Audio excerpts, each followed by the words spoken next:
2024 онд баталсан импортын татварын гурилын импортыг тэглэх асуудал бол бас үр дүнгээ өгсөн гэж харж байгаа. Манай Монгол улсын зах зээл дээр гурилын үнд бас тогтворцсон асуудлууд байна. Тэгэхдээ би энэ ажлын хэсгийн дүгнэлттэй холбоотой асуудал дээр одоогийн нөхцөл байдал дээр нэг хэд хэдэн асуулт байна. За одоо ингээд импортоо буцаа сэргээх гэж байна л да. За энэ нөхцөл байдал дотоодын үйлдвэрлэлээ дэмжиж байна. Эргэлтэлнэ. За сөрөгтөлт нь бол гурилан бүтээгдэхүүний гурилан бүтээгдэхүүнөө өсгөхнэ гэсэн байна. Өсөх хандлага ажиглагдана гэж. Яг үндсэндээ 2015 оноос 2024 он хүртэл гурилын үн 2.5 дахин өссөн байна. Тэгээ сая таны өгсөн мэдээлэл дотор болохоор яг импортын татварыг импортоор орж гурилын татварыг тэглээд өгөнгүүт 1 кг тутамдаа манай үйлдвэрлэгч нар гурилаа 200 хүртэлх төгрөгөөр бууруулсан байгаа байхгүй. Өнөөдрийг хүртэл ингээ хадгалаа явчих. Тэгэхээр энэ үн өөрөө яг тийм бодит үн байсан болов уу? Энэ гурилын өсөлт чинь өөрөө бодит юм уу? Гэдэг нь эргэлзээ төрүүлэхээр юм дүгнэлтүүд харагдаж байна. Тэгэхээр бид бүхэн гурилын үнэтэй холбоотой асуудал дээр хөндлөнгийн янз бүрийн судалгаа хийж үзсэн, өртөгтэй холбоотой асуудал дээр судалгаа хийж үзсэн мэргэжлийн байгууллагуудын дүгнэлт байдаг юм уу? Яг энэ хэд бодиттой байгаа юм бэ? Гэдэгт дээр надад нэг хариулт өгөөч. Ер нь цаашдаа энэ импортын асуудал эргэж сэргэж орж ирснээрээ татвартай холбоотой сэргэж орж ирснээрээ гурилын үн өсөх юм уу? Нэгдүгээрт нь. За хоёрдугаарт нь ажлын хэсгийн дүгнэлтэн дээр хүнсний аюулгүй байдал алдагдах эрсдлээс сэргийлнэ гэсэн байгаа. Одоо энэ татварын асуудал эргэж сэргснээрээ. За тэгсэн чинь манай энэ улаан Монгол улсад одоо орж иж байгаа бас тариалж байгаа улаан одоо 241 дээжээс судалгаа аваад үзсэн чинь 80% буюу 80 дээж буюу 33 шаардлага хангаагүй гэсэн судалгаа гарчиж. Тэр нь 17.5 нь гадаад нь 82.5 дотоодын үрийн дээж байна. Тэгээ эн чинь тэгээд аюулгүй байдлыг хангаж чадна гэж байгаа зорилготой ч хэр нийцэж байгаа юм бэ?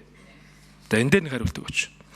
3 дугаарт нь за хүнсүдэ аж ахуйн яамнаас газар тариалан эрхлэгч нар гурилын үйлдвэр эрхлэгч нарт нэг дэмжлэгүүд үзүүлдэг. Яг ямар бодит дэмжлэг үзүүлдэг юм бэ? Яг ийм дэмжлэг үзүүлэн тэр нь тэдэн төгрөг зарцуулсан гэдэг. За үүний чинь тэгвэл өр нөлөө гарсан юм уу? Яаж гарсан юм? Тухайлах юм бол үнэн дээр, гурилын үнэн дээр. Дээрээс нь чанар дээр ямар агц гарсан юм бэ? Яг энийг тоо баримтайгаар надад нэг хэлж өгнө. Баярлалаа. Газар тариалангийн салбарыг сэргээхин тулд үе үеийн их хурал засгийн газар бодлогын арга хэмжээг тасралтгүй авч ирсэн. 2008 оноос хойш энэ бодлого өнөө хүртэл тасраагүй. За гурилын чанар. Гурилын чанар тэр хүнсний атрын 3 дугаараа эхэлсэн 2008 оноос хойш эрс сайжирсан. Манай гурилын үйлдвэрүүд дэлхийн 1 номерын Швейцар, Туркийн хамгийн орчин үеийн төхөөрөмжөөр үйлдвэрлэлээ 100% явуулж чадж байгаа. Чанар бол хойд төрштэй зүрлэхгүй штэ бид. Илүү болж чадсан. За энэ өнөөдөр хэрэглээнд гарч байгаа олон төрлийн одоо гурилан бүтээгдэхүүнүүдийн чанар. Гурил маш олон төрлөөр үйлдвэрлэгддэг болсон, олон төрлөөр баяжуулагддаг болсон, сонголт ихтэй болсон.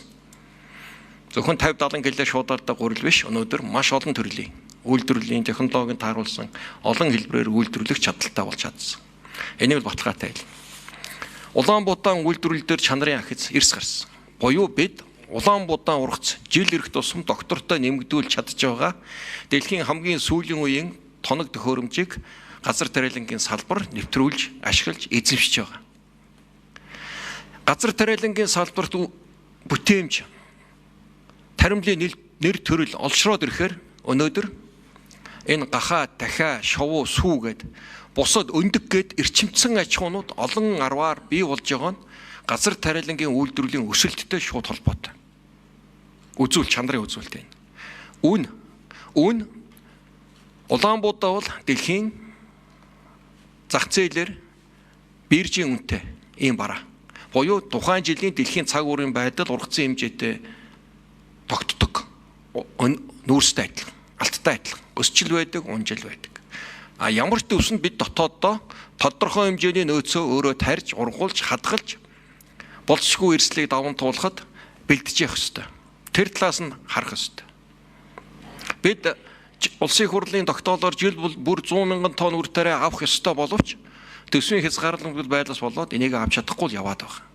Уул нь жил бүр улс 100-аас хойшгүй мянган тонн үр тариа авч хадгалж явах учиртай.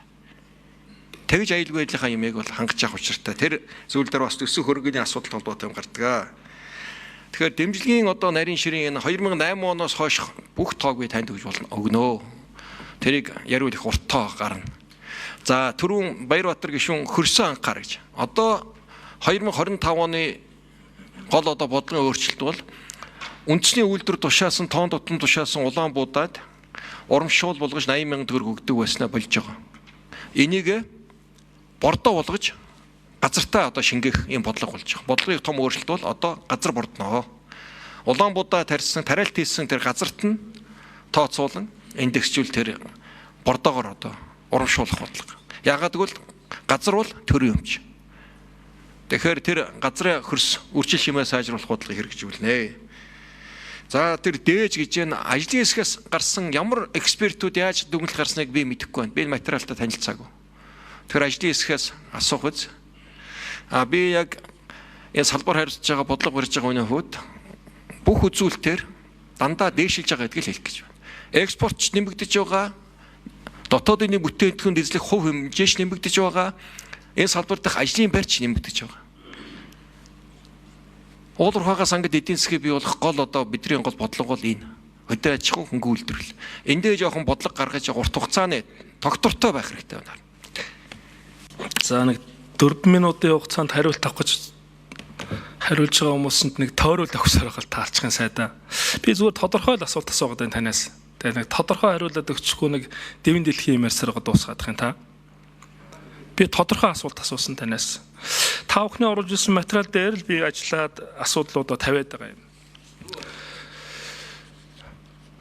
Гэхдээ би одоо зөв ойлгоно гэж юу гэсэн үг. Одоо энэ дээр чинь байна шүү дээ. 241 дээжийн шинжилгээ хийснээр 80 дээж нь буюу 33.6% нь шаардлага хангаагүй байгааг гараад ирсэн байна шүү дээ. Энэ дүгнэлтэн дээр уншаарай. Та угаасаа тэр чинь шинжилж судалгаа хийдэг хүн юм уу?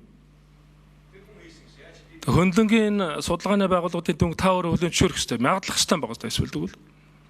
Гэхдээ энэ хэрүүл хийхгүй. Би танаас асуултын хариулт авах гэсэн. Тэгээ нэг 4 минутын хугацааг нэг тойролд авахсараад өнгөрөөдгөө болмоор байгаа юм аа. За тодорхой хариулт гэдэг энэ яг ингэсэн юм байна. Энэ их хурлын даргын байгуулсан Баярбаатар даргатай ажлын хэсгийн санал дүгнэлт тараагдсан юм байна тийм үү? За энэ санал дүгнэлтэн дээр байгаа дүгнэлттэй холбогдуулаад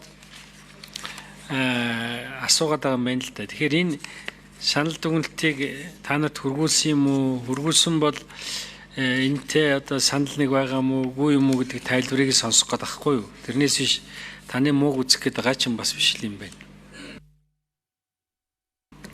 Нэгдүгээр энэ ажлын хэсгийн дүгнэлтэд танилцаагүй. Надад өгөөгүй. Ямар мэрэгжлийн экспертүүд яаж хийснийг мэдэхгүй. Асуудлыг хандахдаа салбарыг урт хугацаанд нь хараач. Энэ 3-5 жил сүүлийн 2008 оноос хойш Улаанбуудын чанар, гурилын чанар энэ салбарын өсөлтийг хараад сайн мууг дүгнэх зүйтэй болов. Тэр хаанаас ямар дээж аваад яаж гаргасан би мэдэхгүй байна. Улаанбуудаа жилийн урах зөөр. Хур, бороо, нар, чиг, хөрсний агуулмж шалтгаалan тэр доторх үзүүлэлтүүд дандаа өөрчлөгдөж байдаг. Нэг уулын 10 өөр 2 өөр гардаг. Тэгээ юуг гин муу гэж үзээд юу нь муу байсан юм жишээлбэл шилэнцэр муу байсан юм уу? Хатуулг нь муу байсан юм уу? Цавуулг нь муу байсан юм уу? Энд чинь олон үзүүлэлт. Энд чинь үйлдвэрлэлд хэрэглэж болохгүй муу гэсэн үйлдэл биш шүү дээ. За ер нь биш дээ энэ ийм л юм байлээ. Бид нар бас нэг жоохон бодолтой амтахгүй бол та нар яг ингээд дэлгүүрт оруулах ганц хорил өссөн биш шүү дээ. Энэ ажлын хэсгийн дүгнэлтээр гурилын үн ингээд 20-24 онд 5 жилийн хугацаанд 2.5 дахь өссөн гэж байгаа байхгүй юу? Ганц гурилын үн биш хөөе. Бүх юмны үн. Тэр бензиний үн юм уу, суур үн үү, цахилгаанууд нь өсөд ирэхээр бүхэл юмны үн өссөн. Тэрнээс одоо гурилын үн ганцаараа ингээд өссөн юм шиг ингээд яриад байгаа байхгүй. Энэ бас жоохон буруу шүү. Бүх юмны үн 2-3 тэрнээс дээш өссөн байна. За Батлаад гүшүүн 1 минут дутаа хариулсан гэдгээр. Энэхүү сайда би таны мууг үзэх гээд байгаа юм биш. Бас энэ салбарыг дэвсэлчих гээд байгаа юм биш. Ерөнхийдөө бид нар аль талаас нь харж зөв байдлыг л бий болгох гэж байгаа санаа шүү дээ. Ер нь бол. Тэгээ урт хугацаанд альва асуудлыг харах нь зүйтэй л баг. Гэхдээ жижиг цажиг зүйлүүдийг хаяггүйгээр урт хугацаа гарна гэвэл тэр жижиг зүйлүүд чинь нэгдсээр угаад том эрсдлийг бий болгодог шүү гэдгийг би тань сануулж хэлмээр байна. Өөр яг уу улсын хурлын даргын 59 дугаар захирамжаар байгуулагдсан ажлын хэсгийн дүгнэлтийг танаа яамнаас оруулж ирсэн дүгнэлт мэдээлэлтэй харьцуулж уншиж байгаад би саяны асуултуудыг асууж байгаа. Тэгээ та надад энэ миний асуусан асуултан дээр бичиж аваад бүр тодорхой хариултуудыг бичгээр ирүүлээрэй гэж хүсэж байна. Танаа яамнаас тухайлбал одоо газар тариалан эрхлэгчнүүд, гурил үйлдвэрлэгчнүүд ямар бодит дэмжлэгүүдийг үзүүлсэн. Тэрнээс ямар үр дүнгууд гарсан. Үнийн хувьд, чанарын хувьд. Энэ тал дээр та надад нэг мэдээллүүдийг яаралтай ирүүлээрэй гэж хүсье. Баярлалаа. За тэрийг нэрүүлчихнэ. Тэгэхээр бичгээр явуулчихгүй те.